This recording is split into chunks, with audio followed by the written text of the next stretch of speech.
So when they said, okay, your kids can come back to school, but everyone has to wear a mask, I saw that email and I went, yeah, no, my kids ain't wearing a mask. So I emailed the principal and I said, my kids are coming back to school, but they're not going to be wearing a mask. And they said, well, then they won't be allowed to come into school. So I go on the FDA's website and I look it up.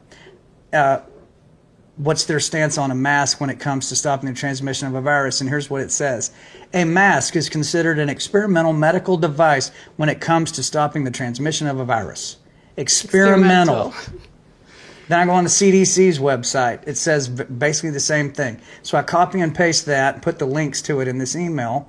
And then I went and pulled the Nuremberg Code, and I printed the whole Nuremberg Code off and put that on that. And the first thing the Nuremberg Code says is you cannot coerce, force, threaten, all these words, another human being to undergo a what? Experimental medical procedure.